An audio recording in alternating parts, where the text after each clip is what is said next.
ثقافي وحضور كشاب جزائري يتطلع إلى الإبداع ويتطلع إلى الاحتكاك ويتطلع إلى أن يوصل صوته إلى كل الوجوه الثقافية والوجوه الإبداعية في الجزائر في هذا المهرجان الدولي الذي كانت لنا فيه فرصة كبيرة وكبيرة جدا بغية الاحتكاك والتواصل مع مختلف الأسماء والنخب المثقفة العالمية. وما أدراك ما هذه النخب التي جاءت من كل أصقاع العالم، جاءت تزرع أفكارها وتزرع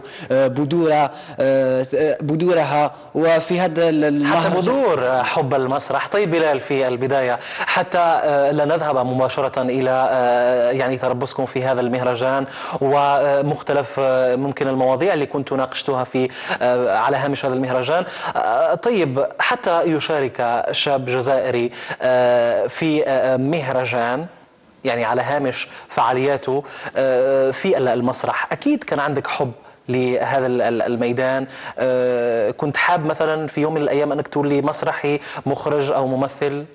أولا كل شيء يتعلق بالإرادة ويتعلق بالتحدي ويتعلق بالصبر ويتعلق بالثبات في سبيل الوصول إلى الهدف، لأنه اللي يحب المسرح لازم يضحي، اللي يضحي لازم يبدع، والإبداع هو هكذا، هذا هو المسرح. أعطيني مسرحا وأعطيك شعبا عظيما. ندرك جليا بأن المسرح هي أداة للتواصل وأداة للتعبير وأداة لإيصال رسالة، وهي تلك الرسالة التي كشفت من خلالها كل العروض المسرحية التي كانت تنم عن حاجة الإنسان إلى السلام وحاجة الإنسان إلى الحب، وخاصة تلك المسرحيات التي كانت تتحدث عن القضية الفلسطينية وكانت توحي بحب كل المبدعين والنخب الذين ما زالوا يؤمنون بحب القضية الفلسطينية وببقاء القضية الفلسطينية وإصرارها على الثبات من أجل البقاء. وبلال يجمع ما بين الأدب والمسرح وكذلك الشعر، أن نجمع ما بين مواهب مختلفة ومتعددة. ويقال بأنه يجوز للشاعر ما لا يجوز للناثر. فكل هذا تنوع، كل هذا التنوع وكل هذا التكتل وكل هذا الزخم الذي يمكن أن يعطى لي في المنتوج الإبداعي يكون في صالح أي مبدع وتعطيه أكثر مصداقية من أجل الثبات ومن أجل التعبير بأكثر حرية والتعبير دون أي مقدمات. حتى بيني وبينك أقول لك بأنه التواصل مع مختلف المبدعين من الأرجنتين ومن إيطاليا ومن كل الممثلين للمسرحيات وكذلك من إفريقيا، تواصل بدون مقدمات. نحن جئنا من أجل الثقافة، جئنا لا نريد حدود، لا نريد تضاريس جغرافية، نريد تضاريس ثقافية، نريد إبداع، نريد كل شيء، نريد أن نجمع إفريقيا كما نجمع أوروبا، كما نجمع الإنسانية. حتى كل المسرحيات أقول لك التي حضرت، وهذا رأي ليس شخصي فقط، ورأي كل الذين حضروا والذين بكوا، حتى مسرحية عائد إلى حيفا التي أقامت المسرح الوطني ولم تقعده وأبكت الجميع. عائد إلى حيفا، عائد إلى الوجع، وعائد رغم الدموع ورغم الفراق للدكتور غنام العاش الذي يعيش في الأردن، يعيش مع مخيمات اللاجئين، عاد بعد سنين، عاد إلى الألم وإلى الوجع، وهو يؤمن ويصر على العودة من بحر الضياع ومن بحر الجرح إلى بحر الحلم والأمل كي يصلي في القدس ويصلي في فلسطين الحرية والفداء. وهل يحلم بلال أن يكون في يوم من الأيام مثل هؤلاء يقدمون أعمالا ستظل خالدة للبشرية، ستخلد مواضيع وقضايا اجتماعية وسياسية من خلال فكرة نبيلة يحتضنها المسرح؟ ومن منا لا يحلم بالإبداع، ومن منا لا يحلم بالتواصل، لأنه الدنيا فانية وما يبقى غير مولاها، فما أحوجنا إلى الإبداع. يمضي الرجال ويبقى نهجهم معلمة، لأنه صراحة مصين أقولها لك مرة أخرى بأنه لما نتحدث عن إبداع لابد أن نتحدث.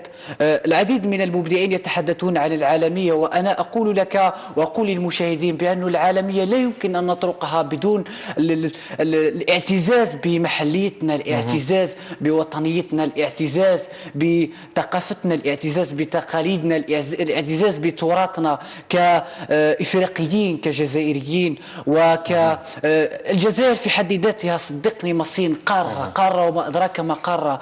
لما تشوف شاب جيل المهرجان من تمر راس يريح 3 أيام من أجل أن يصل إلى المهرجان، فهذا أكبر دليل وأكبر تشجيع لك وأكثر طموح، إرادة قوية وإصرار قوي جدا، لأنه لا يمكن أن ننتظر للآخر أن يقدم لنا شيء موجود، لأنه لما نتحدث عن المحلية نتحدث عن تراث ثقافي، والجزائر كما قلت لك قارة وما أدراك ما قارة.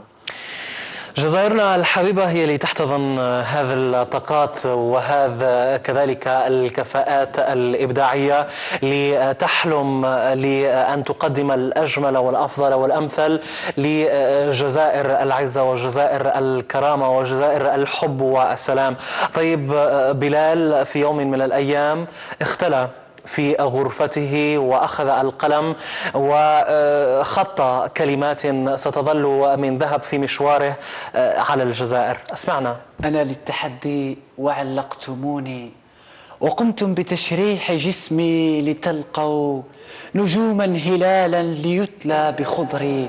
ذروني وفي الأبيض اللامعات سباحة كحور ودرة بحري، فإني غزال الأصيل بديع لا يستحضر النبت رغم قفري.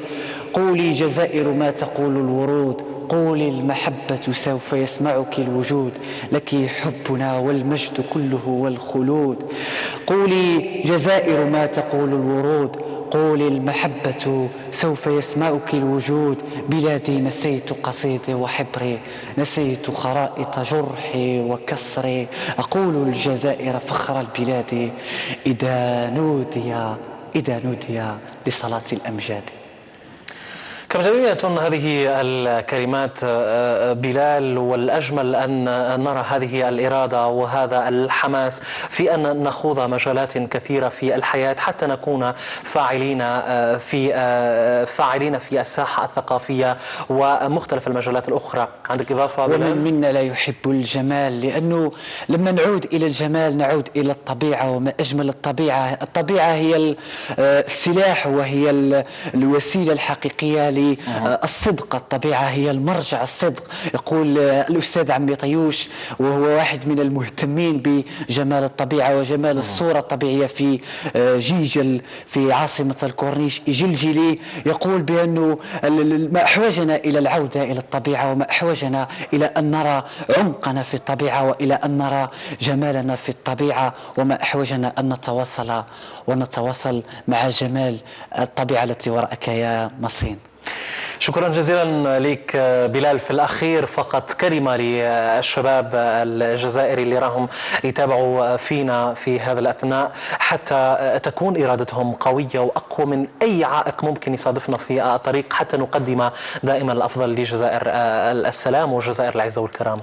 نحن كشباب نؤمن بأن الجزائر ما زالت بخير دون أي خلفيات. نحن نؤمن بأن الجزائر ما يبنيها غير ولادها. الجزائر لنا لكم وللجميع، لكل من يحب الجزائر، لكل من يحب البهاء ويحب الإبداع. نحن لنا الغيرة على الجزائر، لأن الجزائر جزائر الشهداء، جزائر التحدي. الجزائر لم تأتي هكذا، جاءت بالدماء وجاءت بدماء الشهداء الطاهرة الصافية، جزائر الإباء والنخوة. وقالها الدكتور الغنام قال بأن الجزائر لم تستقل لشيء، لأن فلسطين لم تستقل، والجزائر ستستقل باستقلال فلسطين الحرية والفداء يا رب.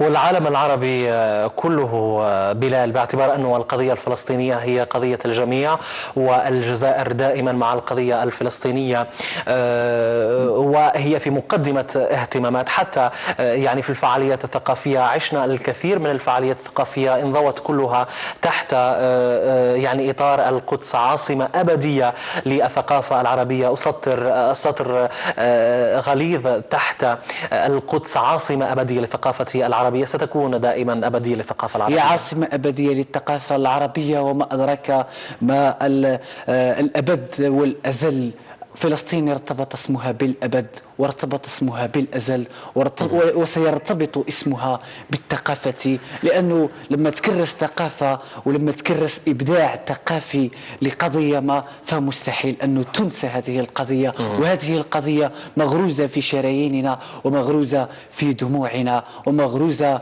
في بكاء أمهاتنا وفي ابتسامة أمهاتنا. وتحية لكل أمهات فلسطين وأمهات الجزائر. شكرا جزيلا لك بلال لوراري، المشارك في مهرجان الجزائر الدولي للمسرح من خلال على هامش الترابص الذي كان مبرمجا في هذا المهرجان. شكرا جزيلا شكرا لك. لكم على الدعوة، وتحية لكل الطاقم الحصة الفتي والشاب إن شاء الله. الله يخليك. شكرا جزيلا لك بلال. ومباشرة نربط الاتصال بزميلنا كريم.